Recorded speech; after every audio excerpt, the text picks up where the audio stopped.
معزز حاضرین، ایک بار پھر میں اپنے چینل صبیہ نائید آفیشیل پر آپ سے روبرو ہوں ایک نئے افسانچے کے ساتھ۔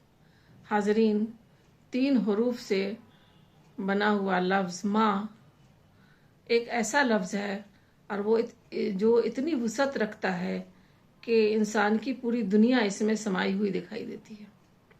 ہر مذہب نے ماں کے تقدس کو مانا اور تسلیم کیا ہے اور اس کے ساتھ نرم روی اور محبت سے پیش آنے کی تلقین بھی کی ہے۔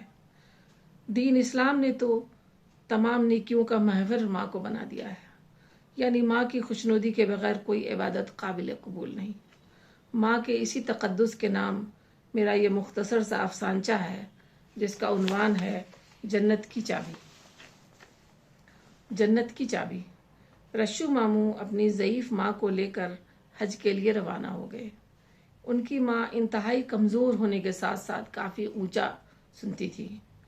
مکہ مکرمہ تک تو وہ بخیر خوبی پہنچ گئیں، لیکن وہاں جا کر ان کی طبیعت خراب ہو گئی۔ حج کمیٹی کی طرف سے مامور ڈاکٹر کے پاس رشو ماموں ان کو لے کر گئے۔ ڈاکٹر کشمیری نوجوان تھا۔